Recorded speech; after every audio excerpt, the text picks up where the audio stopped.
Parte 1. Para compreender as bases do fazer docente. Epígrafe. Sou sobrevivente de um campo de concentração. Meus olhos viram o que nenhuma pessoa devia presenciar. Câmaras de gás construídas por engenheiros ilustrados, crianças envenenadas por médicos instruídos, bebês mortos por enfermeiras treinadas, mulheres e bebês mortos por ginasianos e universitários. Assim, desconfio da educação. Meu pedido é o seguinte: ajudem os seus discípulos a serem humanos. Os seus esforços nunca deverão produzir monstros cultos, psicopatas hábeis ou Eichmanns instruídos. Ler e escrever, saber história e aritmética só são importantes se servirem para tornar os nossos estudantes humanos. Carta de um sobrevivente, Bolsanello, 1986. Capítulo 1. Fundamentos da prática docente. Elementos quase invisíveis. O estudo dos fundamentos da didática ou das teorias que estão na base do fazer profissional do professor constitui o objeto desta sessão.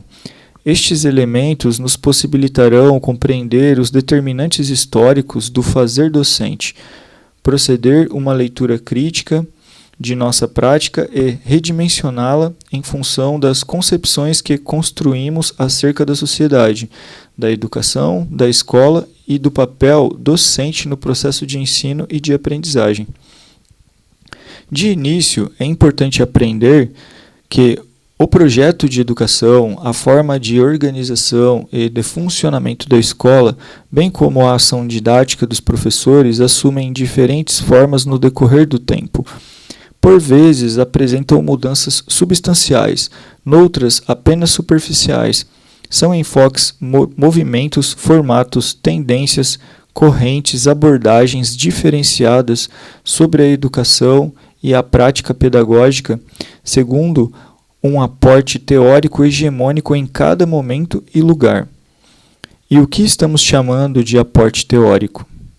Referimos-nos a um conjunto de ideias, valores, conceitos de homem e de sociedade, que ancoram formas de interpretação e de definição de rumos para o processo educativo. Essas proposições têm concebido diferentes tendências, isto é, orientações gerais à luz dos quais e no seio das quais se desenvolvem determinadas orientações específicas. Saviani, 85. No campo educacional, estas são denominadas de tendências pedagógicas. Não é demais lembrar que, sendo a educação uma prática social histórica e dinâmica, as tendências pedagógicas não se apresentam de forma estanque e sequenciada por uma cronologia linear. O despontar de uma não significa necessariamente o silenciar de outras. A possibilidade da presença de várias orientações em um mesmo período histórico evidencia a contradição, o conflito e o confronto entre diferentes e até antagônicos projetos educacionais e sociais. Os fundamentos do fazer docente permeiam as reflexões realizadas no campo da didática. Inúmeros autores deles têm se ocupado. Dentre as produções existentes, destacam-se as produções de Bogdan Sudochowski em A Pedagogia e as Grandes Correntes Filosóficas, 1992, de Demerval Saviani em A Escola e a Democracia, 1985, e José Carlos Libânio no livro Democratização da Escola Pública, A Pedagogia Crítico-Social dos Conteúdos, 1986. Estes autores são considerados referências na compreensão do fenômeno educativo, nas perspectivas filosófica, sociológica e pedagógica. Bogdan Suchodolski, 1992, apresenta uma pedagogia baseada na essência do homem e outra na sua existência. A primeira se assenta numa concepção ideal do homem, racionalista em Platão, cristã em São Tomás de Aquino. A segunda, perceptível já em Rousseau e seguidamente em Kierkegaard. Toma o homem tal como é e não como deveria ser. O educador polonês reconhece as limitações de cada uma dessas pedagogias. Nesse sentido, sem advogar uma fusão entre essência e existência, assinala a necessidade de síntese entre essas duas tendências, depositando numa perspectiva socialista da educação sua esperança. Demerval Saviani, por sua vez, toma a categoria marginalidade como referência para compreender a educação como instrumento de sua superação, equalização social, entre parênteses, ou de sua reprodução, entre parênteses, discriminação social. Este ângulo de análise o leva a situar as tendências pedagógicas no escopo das teorias não críticas, crítico-reprodutivistas e críticas. Nesta direção também se encontram os estudos de José Carlos Libânio, que, buscando compreender a escola no contexto da sociedade capitalista, classifica as tendências educacionais em liberais e progressistas. As formulações dos três autores evidenciam que a prática educativa não se dá no vazio, mas tem por base necessariamente uma concepção de homem, de sociedade e de escola que sustentam e dirigem o fazer docente. Essas contribuições foram consideradas no seu conjunto, mas neste texto tomamos como principal fonte a sistematização de Demerval Saviani e José Carlos Libânio, conforme pode ser verificado nos dois itens que compõem esta seção, quais sejam as teorias que dão sustentação às práticas educativas e a caracterização metodológica das tendências pedagógicas reformistas e transformadoras. Tópico 1.1. Teorias que dão sustentação às práticas educativas. Grosso modo, quando estão em pauta, os projetos maiores de sociedade, as concepções mais gerais sobre o que é, o que pode e o que deva ser o mundo e a realidade, recorremos a diferentes interpretações sociológicas. Este é o caminho pelo qual também enveredamos ao tomarmos como ponto de partida as teorias positivistas, crítico-reprodutivistas e a histórico-crítica ou dialética, para classificar as tendências pedagógicas em reformistas e transformadoras. Iniciemos nossa discussão procurando nos familiarizar com as principais ideias de cada uma das teorias, que estão na base do fazer docente. Teoria positivista. Tópico. As perspectivas positivistas concebem a sociedade como uma grande máquina, um corpo vivo em que cada uma de suas peças ou órgãos, os indivíduos, tem um lugar comum em uma função que lhe é própria. Para os positivistas, este corpo funciona como um todo harmônico e perfeito, e pela sua perfeição não apresenta necessidade de mudança. Falar em mudança significa, pois, falar de risco, de morte, de comprometimento do que está posto. No acaso de disfunções, desvios, indivíduos à margem das benesses produzidas por este sistema supostamente perfeito, este fenômeno passa a ser caracterizado como um fenômeno ocasional, acidental e individual. Compreende-se que foram os indivíduos peças desta grande máquina que deixaram de cumprir a contento os papéis que lhe foram designados. Estes, por serem criaturas com ritmos, talentos, aptidões e capacidades próprias, é que se colocam à margem ou no centro do processo social. É como recuperar estas peças que, porventura e acidentalmente, estão à margem do sistema? Uma pergunta. De acordo com a perspectiva positivista, utilizando-nos do único e legítimo instrumento de equalização social, a educação entendida como mecanismo que supera as diferenças e as desigualdades, é importante lembrar que a origem de tais diferenças e desigualdades foi considerada em um primeiro momento como divina, explicação humanista católica, e a posteriori como natural ou genética, explicação humanista iluminista. mas nunca forjada pela lógica da organização e do funcionamento da sociedade capitalista. Essa perspectiva, que comunga da ideia de que os homens são diferentes em sua essência, tem uma visão redentora, compensatória e entusiástica da educação. Nesse sentido, entende-se que só a escola, por ser considerada uma instituição neutra e autônoma face aos processos sociais, é que terá o poder de redimi-los, de readmiti-los no sistema social. Salviani, 1985.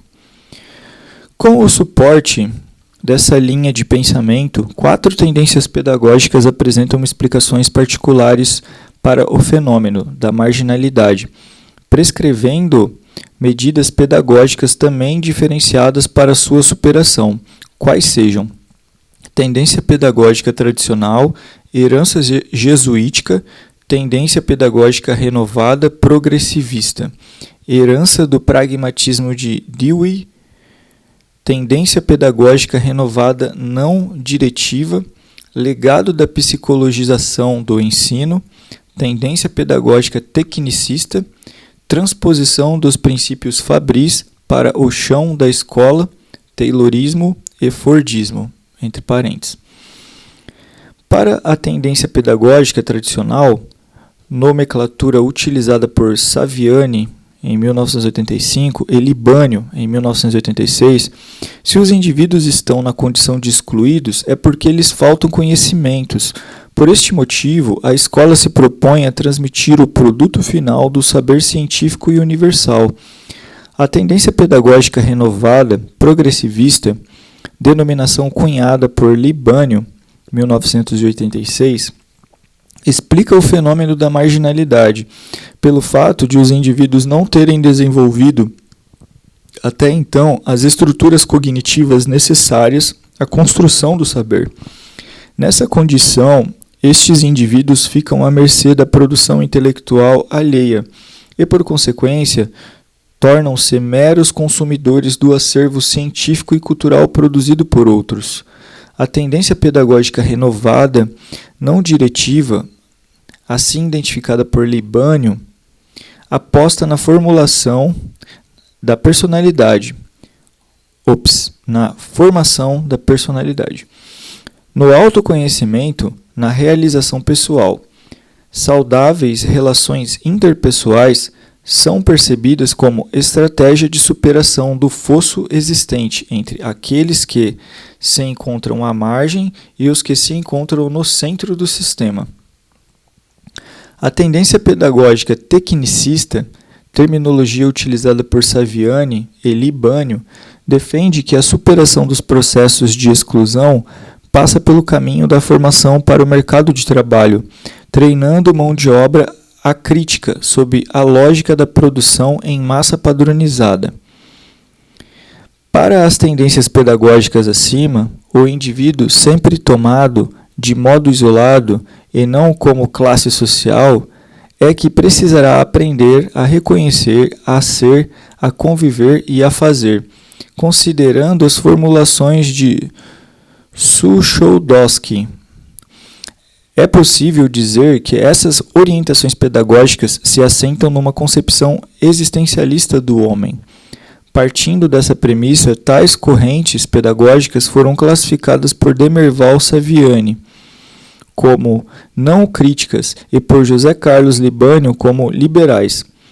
Não críticas por não questionarem o modelo social que gera desigualdades, pela forma como organiza a produção da vida material. Liberais por reforçarem as teses do liberalismo econômico, teoria de sustentação do modo de produção capitalista. Nós, no presente texto, as identificamos como tendências pedagógicas reformistas, pelo fato de não abalarem as vigas que sustentam a sociedade capitalista, ou seja, por corroborarem com a manutenção de seu status quo.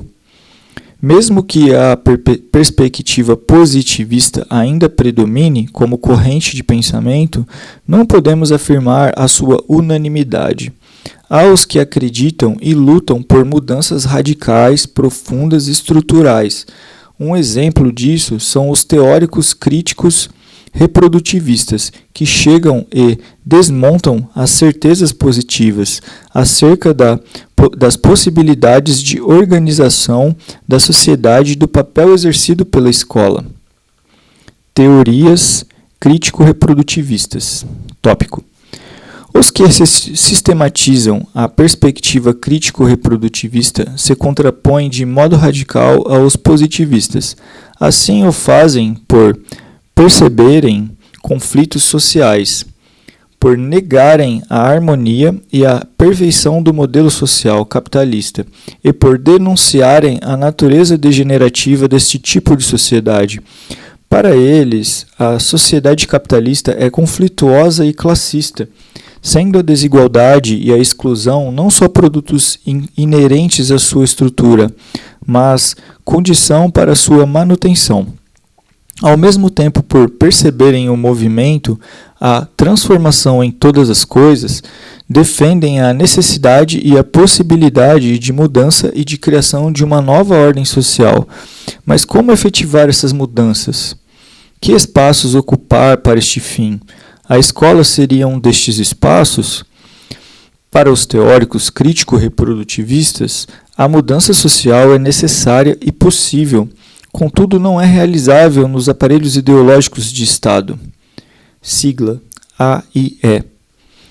Dado o seu comprometimento com os interesses da classe social detentora dos meios de produção e, por conseguinte, do poder político.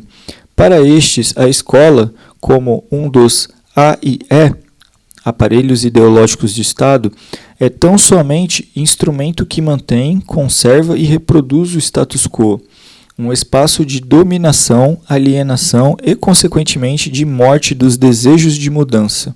Saviani, 1985. Em decorrência dessas proposições, entende-se ser impossível encontrar propostas pedagógicas para serem efetivadas no interior e a partir dos sistemas formais de ensino. Neste caso, a luta por mudanças na estrutura da sociedade se trava nos movimentos sociais livres da dominação ideológica do Estado burguês. Dentre as principais concepções teóricas crítico-reprodutivistas, temos a teoria da violência simbólica, apresentada por Bourdieu e Passeron, a teoria da escola, enquanto aparelho teológico de Estado, formulada por Althusser, e a teoria da escola dualista, de autoria de Baudelot e Establet. Qual a tese defendida por cada uma das teorias crítico-reprodutivistas? Você é capaz de lançar algumas hipóteses a este respeito? Uma pergunta, duas perguntas. Vamos pensar um pouco e depois confrontar nossas prováveis respostas com a explicação dada por Saviani, 1985. Sobre a teoria da violência simbólica, este autor diz, trecho do Saviani, toda e qualquer sociedade estrutura-se com uma base de relações de força material, dominação econômica, e simbólica, dominação cultural. As relações de dominação cultural ou de violência simbólica se manifestam, dentre tantas formas, através da ação pedagógica institucionalizada, ou seja, através do sistema escolar.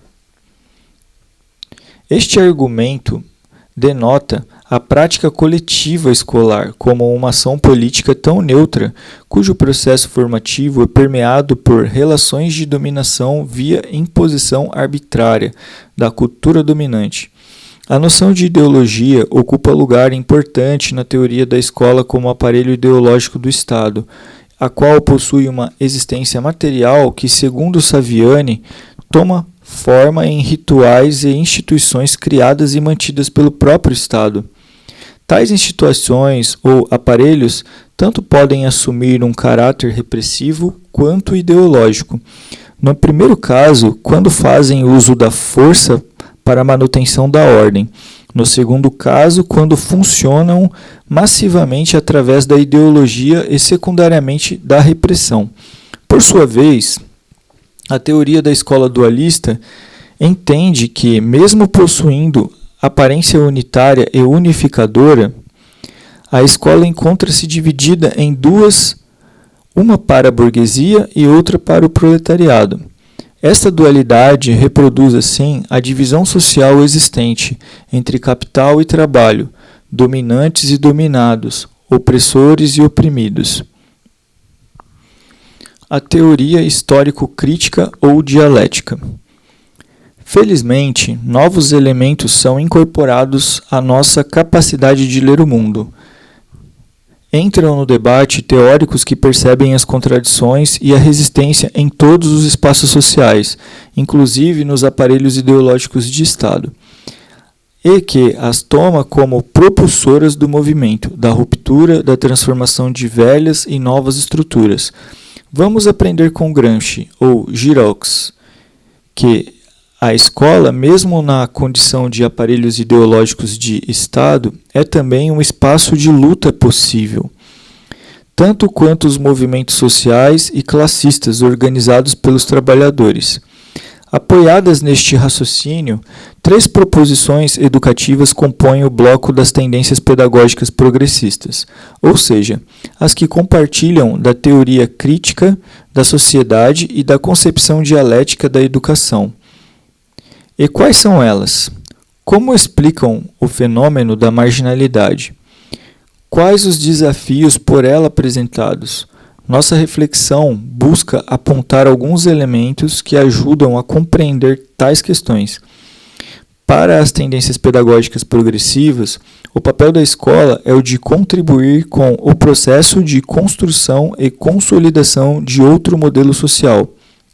Uma sociedade não mais pautada nos princípios do individualismo, da competição e da propriedade só para alguns, mas fundadas na igualdade de direitos e oportunidades, na cooperação e na justiça social.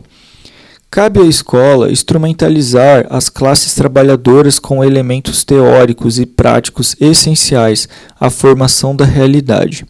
Aqui reside a diferença basilar entre as tendências pedagógicas progressistas e as progressivistas.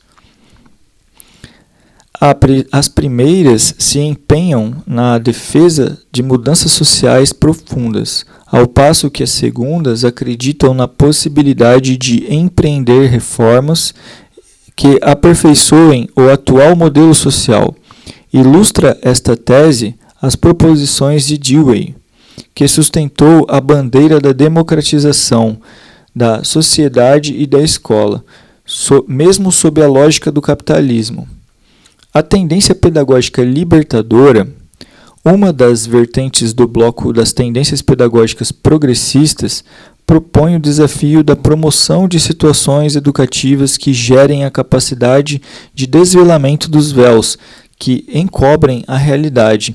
Esta atitude visa a fomentar uma consciência política e, por consequência, desalienar os oprimidos e explorados, conforme nos ensina Paulo Freire.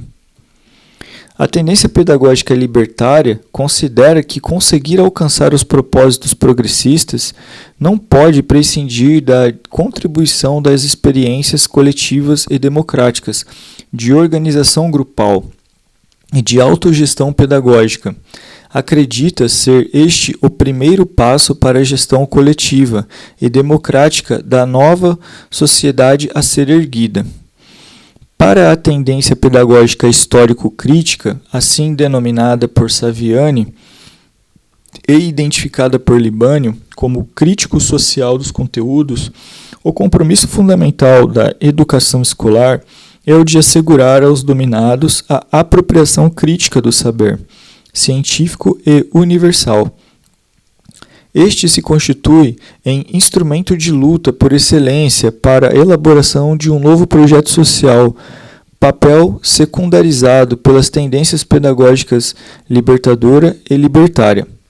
Ao privilegiarem a consciência política e as experiências democráticas e coletivas de organização social, respectivamente, as tendências pedagógicas críticas, Saviani, 1985, também identificadas como progressistas, Libânio, 1986, ao contrário das tendências pedagógicas reformistas, apontam o fenômeno da marginalidade como uma decorrência do modo de produção capitalista. Nesse sentido, situam o indivíduo no contexto de uma classe social, de sua classe social, e acreditam a origem das diferenças e desigualdades sociais, em última instância, as condições materiais da existência. Estas tendências pedagógicas, portanto, estão fundamentadas numa concepção existencialista do homem. Compartilhando destes pressupostos, identificamos estas tendências como transformadoras pelo fato de advogarem mudanças substantivas na estrutura social capitalista, visando a constituição de uma sociedade pautada na ética do bem comum. As tendências pedagógicas transformadoras acreditam que a educação, em conjunto com os movimentos sociais livres da tutela do Estado, serão cimento desta obra, cabendo-lhes dar consistência e sustentação a um novo projeto de sociedade. Examinadas as teorias que alicerçam as práticas educativas, reformistas e transformadoras, passemos à sua caracterização metodológica. Ponto final. 1.2. Caracterização metodológica das tendências pedagógicas reformistas e transformadoras.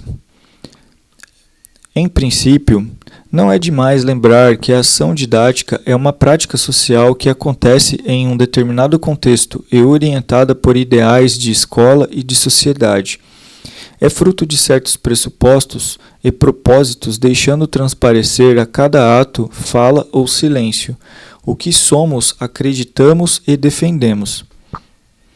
A compreensão de que as práticas metodológicas resultam das nossas opções teóricas, portanto políticas, leva-nos a discutir a distância predominante nas tendências pedagógicas reformistas e transformadoras. Façamos juntos o exercício de estabelecer os nexos entre o como, o porquê e o para quê dessas diferentes concepções. Ponto final. A didática nos projetos políticos e educativos reformistas. A pedagogia jesuítica e o sistema de instrução formal proposto por Johann Friedrich Herbart caracterizaram a abordagem tradicional e acrítica da educação e da escola. Estas propostas fincaram os pilares de uma didática do dar aulas pelo uso da exposição verbal e unilateral do professor, e do tomar o ponto, pelos exercícios de cópia e fixação por parte dos alunos. Aprende-se ouvindo e prova-se que se aprendeu por meio da devolução das informações que foram depositadas pelo professor na cabeça vazia dos alunos. Por isso, a expressão educação bancária, cunhada por Paulo Freire, associa-se à aprendizagem à capacidade de reter, guardar e memorizar, armazenar de forma mecânica, passiva e receptiva um considerável acervo cultural. Vale salientar que estamos nos referindo ao acervo cultural de outros, a cultura do colonizador, do dominador, imposta como dogma de fé e tratada revelia da realidade social, de quem aprende e das estruturas cognitivas construídas pelo aluno. A relação professor-aluno é vertical e autoritária, pois se acredita que o medo, a distância, a ordem rígida pré-estabelecida, o ambiente austero e o silêncio são condições para que a aprendizagem ocorra. Para a tendência pedagógica renovada progressista, mais importante do que a aquisição mecânica do produto final do saber elaborado pela humanidade é a descoberta dos mecanismos e dos processos de construção deste saber. Eclode a ideia do aprender a aprender. É a tese segundo a qual só se aprende a fazer ciência, conhecimento, fazendo. Esta foi a proposta didática oriunda do pragmatismo de John Dewey para uma nova escola, cujos referenciais foram dispostos pela pedagogia científica e pelo movimento escolanovista. Com esta tendência emerge uma didática da organização de situações desafiadoras, da aprendizagem geradoras de novos esquemas mentais. Essas situações que colocam o aluno no centro do processo de ensino e de aprendizagem derivam dos métodos ativos que recorrem às etapas do método científico. As pesquisas, os experimentos, a resolução de situações-problemas e os projetos são expressões dessa abordagem metodológica, na qual o ato de aprender é associado à capacidade de descobrir e de construir respostas para a vida cotidiana. As situações desafiadoras da aprendizagem têm lugar privilegiado na didática, renovada progressivista. Outras formulações também contribuíram nesta direção, a exemplo dos estudos do suíço Jean Piaget. O formulador da epistemologia genética vai chamar a atenção para o fato de que o ser humano apresenta ao longo de seu desenvolvimento ritmos e estruturas mentais próprias, fruto das interações que ele estabelece com o mundo empírico para produzir conhecimento, mediante diferentes estágios. Tal entendimento aponta para a necessidade de o professor conhecer os estágios do desenvolvimento cognitivo, pelos quais passa a criança, visando a organização das experiências escolares, de acordo com seus interesses, ritmos e condições de raciocínio. Cabe-lhe ainda proporcionar um ambiente rico de situações e materiais, arquitetando desse modo situações desequilibradoras. Para os construtivistas, este é o caminho pelo qual ocorre nos sujeitos a passagem das estruturas mentais mais simples para as mais complexas, condição sine qua non para o processo da construção do conhecimento. Essa compreensão da aprendizagem altera a relação professor-aluno, uma vez que este aluno, agora reconhecido como sujeito capaz de construir conhecimento, ocupa o centro do processo de formação. O professor, concebido como facilitador e orientador do processo de ensino e de aprendizagem, assume uma postura mais respeitosa diante das diferenças individuais. A tendência pedagógica renovada, não diretiva, acrescentou mais um elemento, a afetividade. Por entender a aprendizagem como um ato individual, interno e intransferível, possível só a partir do momento em que nossas percepções, motivações e emoções são tocadas. Os não diretivistas advogaram uma didática liberta de todo e qualquer direcionamento prévio e rígido.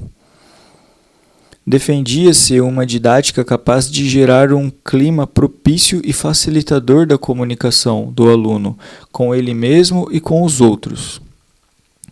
Desta feita, os conteúdos escolares passaram a ser selecionados pelos alunos, de acordo com o grau de significação pessoal e em consonância com suas motivações. Os cantinhos da sala e os centros de interesse representaram por muito tempo essa liberdade de escolha. Foram incluídas no elenco das atividades curriculares as técnicas de sensibilização, expressão e de comunicação interpessoal com o propósito de promover o desenvolvimento do eu do aluno, do seu autoconceito positivo e de sua realização pessoal. Carl Rogers destaca-se como principal referência na constituição dessa linha de pensamento, pois acreditava que a efetivação do binômio inteligência-afetividade, ação-emoção, seria a condição para uma aprendizagem sólida. Tal associação é por ele percebida como exigência para a formação de indivíduos capazes de se adaptarem ao sistema social vigente, sem grandes traumas e dificuldades. Este entendimento situa a afetividade no centro da relação professor-aluno. Até aqui, não ouvimos falar em criticidade, muito menos nos mecanismos de resistência coletiva, aos processos de aculturação e de acomodação, ao modelo social capitalista. Mas não podemos negar que a autonomia intelectual e emocional, propagada pelas tendências pedagógicas renovadas, progressivistas e não diretiva, fomentaram nos indivíduos a iniciativa, a curiosidade, a comunicação e o sentimento de autoconfiança. Essas concepções pedagógicas passaram a ser percebidas como um risco à ordem instituída pelos governos autoritários. Estes encontraram na tendência pedagógica tecnicista o suporte necessário para viabilizar seu projeto econômico e político, o incremento da industrialização e a imposição do regime antidemocrático. Tal corrente pedagógica, por sua vez, buscou fundamentação na psicologia comportamentalista e behaviorista. Nesse momento, a didática se reveste de estratégias de controle e diretivismo, adotando a tecnologia educacional como forma de repaginar antigos métodos, muitos dos quais advindos da tendência pedagógica tradicional. A individualização do ensino ganha ênfase. As técnicas e dinâmicas de grupo, quando realizadas, movimentam a sala de aula, mas silenciam as discussões. O aluno volta a receber e fixar as informações, desta vez recorrendo a uma maior diversidade de recursos e técnicas instrucionais. Esta proposta tem como pressuposto, conforme registra Saviani, a neutralidade científica inspirada nos princípios da racionalidade, da eficiência e produtividade, visando a tornar o ensino objetivo e operacional. Que papel é reservado ao professor nesta proposta? Este assume posição secundária com relação aos fins, reduzindo seu fazer a execução do processo de ensino, concebido e controlado por especialistas. Sua prática é marcada pelo emprego da sequência skinneriana, de Skinner, Estímulo, resposta, reforço, caracterizando o ensino como um arranjo-planejamento de contingência de reforço. Mizukami, 1986. Tem como tarefa treinar, moldar, condicionar, prever e controlar resultados com o intuito de instalar nos indivíduos as respostas previstas pelo sistema social capitalista. Tudo isto porque, à luz dos experimentos de Pavlov, Skinner e Watson, a aprendizagem é concebida como mudança do comportamento em função de uma conduta ou desempenho esperado, e o ensino como processo de condicionamento humano. Nesta tendência pedagógica, os conteúdos que ganham espaço nos currículos são aqueles tidos como objetivos e neutros, organizados a priori pelos técnicos e especialistas educacionais e expostos em manchetes nos livros didáticos. Coerente com esta orientação, a relação professor-aluno ganha maior distanciamento, sob o argumento da objetividade, do profissionalismo e da impessoalidade. Observa-se, nas tendências pedagógicas tradicional, renovada, progressivista e não diretiva, bem como na tendência pedagógica tecnicista, distinções de natureza metodológica, que não alteram o sentido político do ato educativo escolar. Com efeito, tais propostas metodológicas contribuem para fortalecer o modo de produção capitalista, que, por diferentes vias, busca legitimar as desigualdades sociais como fenômeno natural.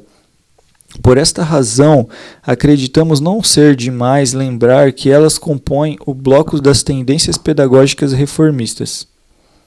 Ponto final. Tópico. a didática nos projetos políticos e educativos transformadores. Apoiadas na crença da possibilidade de reverter a dominação ideológica e a opressão política protagonizada pela ditadura do capital, assim como na tese de que a escola não pode tudo, mas pode muito, as tendências pedagógicas críticas e progressistas atribuem à educação o papel de contribuir com o processo de transformação social. Para tanto, essas orientações postulam a necessidade da conscientização política no exercício de práticas organizativas e da apropriação crítica do saber científico e universal. Considerando esta intencionalidade, qual didática é sistematizada por cada uma das propostas que compõem o bloco das tendências transformadoras? Uma pergunta. Comecemos pela tendência pedagógica libertadora, que tem em Paulo Freire seu principal expoente. Este educador nordestino, por entender a aprendizagem como um ato de desvendamento da realidade e de superação gradual da consciência ingênua, defende como procedimento metodológico básico a problematização da prática social nos círculos de cultura. Paulo Freire, 1983. As temáticas objeto de debate nos grupos de discussão são extraídas da prática cotidiana dos alunos, uma vez que o importante é o conhecimento que resulta da experiência e que tem possibilidade de uso na luta de classe. As palavras geradoras são selecionadas do universo vocabular dos que estão imersos no processo de formação política, pois todo e qualquer saber pré-selecionado é considerado uma invasão cultural. Como o pressuposto da pedagogia freiriana é ninguém ensina ninguém, os homens aprendem em comunhão. Ninguém ensina ninguém, os homens aprendem em comunhão. E os sujeitos do ato educativo ensinam e aprendem numa relação dialógica e horizontal. Neste convívio, cabe ao professor introduzir as questões que suscitarão a problematização da prática social e mediar o diálogo.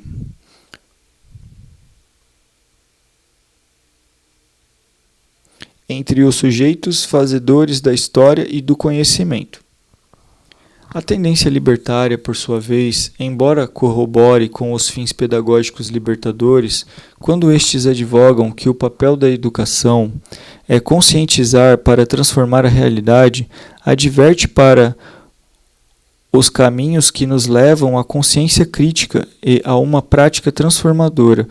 Para os libertários como Célestin Freinet e Maurício Trachtenberg, a consciência resulta dos embates da experiência de luta e de organização social, e não apenas do debate e do diálogo entre pares. Libânio, 1986. É por este motivo que entram em cena experiências de autogestão pedagógica, como ensaio para a autogestão política e social. São instituídas as assembleias, os congressos, os conselhos, os grêmios estudantis, as eleições na escola, dentre outras. Afinal, aprender é, sobretudo, dar as respostas coletivas e organizadas que o projeto social democrático exige, coordenar, orientar o grupo sem impor suas ideias e convicções. É tarefa atribuída ao professor, que comunga dos ideais libertários, tal como os libertadores. Os libertários condenam as relações que têm por base o cumprimento de obrigações e ameaças, defendendo a democracia como princípio da convivência humana. A tendência pedagógica histórico-crítica agrega outro instrumento de luta ao propósito de contribuir para a transformação da realidade. A apropriação crítica pelos excluídos dos conhecimentos historicamente produzidos pela humanidade representam essa orientação. Manacorda, Makarenko, Suchodolski, Charlotte Snyders, Libânio e Saviani. Para estes pensadores, o saber é uma potente arma de luta contra os processos de alienação e dominação. Nesse sentido, entende-se que tão importante quanto a consciência política e as práticas organizativas é a apropriação do saber que o dominador detém. Ou seja, o saber que precisa ser tornado próprio, tornado seu pelos dominados. É importante assinalar que a ideia de apropriação assume, na política histórico-crítica, uma conotação de pertencimento, possibilitado pelo seu caráter crítico, cuja via de efetivação encontra suporte na teoria dialética do conhecimento. Com base neste substrato teórico, Saviani propõe em sua metodologia de ensino, que vai da síncrese à síntese, pela mediação da análise contemplando 5 passos: síncrese, problematização, instrumentalização, cartase e síntese. Começando pela síncrese. Mobilização do aluno para a construção do conhecimento mediante uma primeira leitura da prática social. Problematização. Identificação das questões que precisam ser resolvidas no âmbito da prática social e dos conhecimentos necessários ao seu equacionamento. Instrumentalização. Apropriação pelas camadas populares das ferramentas culturais necessárias à luta social. Catarse. Sistematização e expressão dos instrumentos culturais incorporados para entendimento mais profundo da prática social. Síntese. Compreensão da realidade sob uma nova perspectiva e assunção de posicionamentos e de atitudes de forma consciente. A proposição metodológica da ciência pedagógica histórico-crítica pressupõe a superação das concepções inatista e empirista da aprendizagem. A primeira parte do princípio de que nascemos com estruturas mentais e capacidade de desenvolvimento e de aprendizagem pré-definidas, considerando os fatores internos, aqueles próprios do sujeito, entre parênteses, definidores do processo de aquisição do conhecimento. A segunda entende que os elementos externos presentes no ambiente em que vivemos preponderam sobre o desenvolvimento e aprendizagem humana, processos estes tomados como idênticos. Os teóricos que vêm dando prosseguimento às formulações da pedagogia histórico-crítica contrapõem-se a estas perspectivas da aprendizagem. Neste sentido, merecem registro as formulações de Gasparin, 2002, que se apoia na concepção interacionista da aprendizagem, de forma específica na vertente sociocultural de Lev Sieminovich Vygotsky. O socio-interacionismo, que tem por base as formulações desse psicólogo russo, compreende que a aprendizagem não é uma consequência de estruturas cognitivas prévias, mas condição para que funções intelectuais sejam construídas. Entende-se que a aprendizagem fomenta processos de desenvolvimento que, em situações de interação recíproca entre os sujeitos e entre estes e o meio, mediadas pela história e pela cultura, possibilitam novas aprendizagens.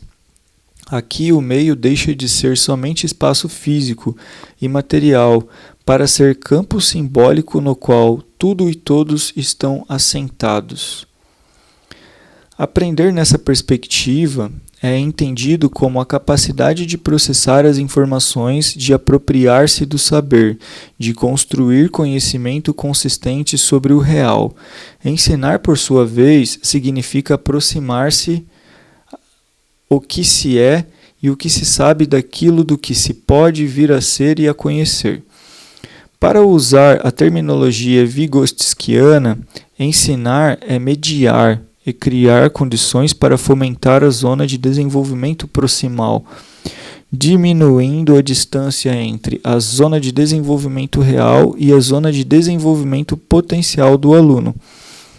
Tarefa esta que coincide com o desafio apresentado pelo método dialético, o de fazer o aluno aprender do conhecimento imediato e nebuloso da realidade, síncrese, entre parênteses, para uma visão cada vez mais elaborada do mundo, síntese, entre parênteses. Na prática educativa, como o professor concretiza este processo? Uma pergunta. Por meio de uma dialética colaborativa, dialógica e problematizadora. Uma dialética que promova interações com os muitos universos culturais dos diferentes sujeitos aprendizes, que exercite a linguagem nas suas múltiplas manifestações e que fortaleça a ação e o pensamento crítico e autônomo. Cabe ressaltar que uma didática fundada na premissa da construção do conhecimento não deve suscitar posturas de acomodação, espontaneísmo e abandono do aluno à própria sorte. Para evitar este equívoco, a tendência pedagógica histórico-crítica reafirma o papel do professor como insubstituível na relação do aluno com o conhecimento. Saviani, 85, Libânio, 86. Faz-se necessário, assim, que o professor exerça sua autoridade educativa fundada em saberes científicos, pedagógicos, de vida, sem os quais não poderá contribuir com a aprendizagem de outros.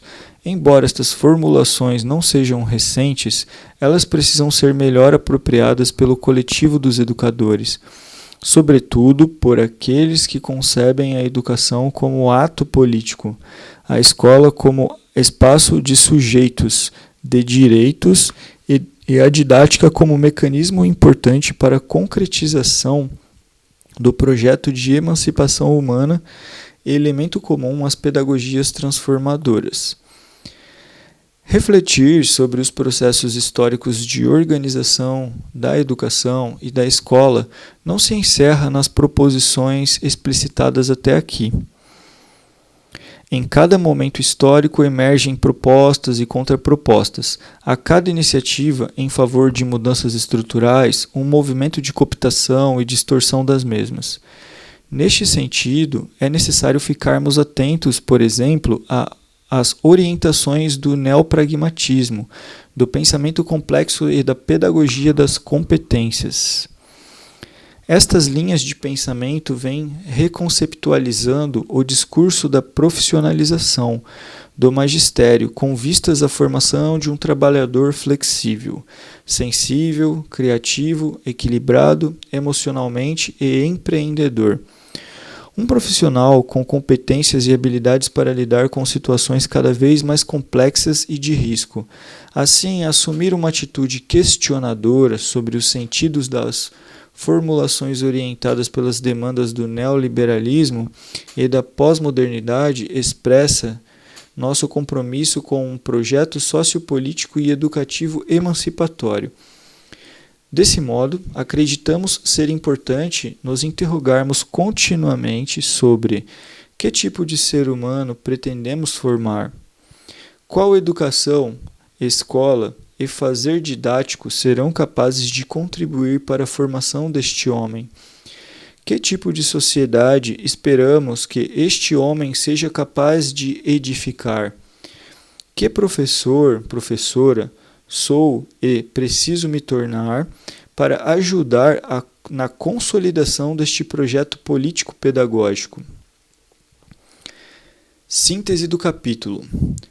Este texto apresenta os fundamentos da didática, descreve as teorias que embasam as práticas educativas, sob perspectivas de Saviani, 1985, que as classifica como não críticas, crítico-reprodutivistas e críticas, e de Libânio, 1986, que as nomeia de liberais e progressistas.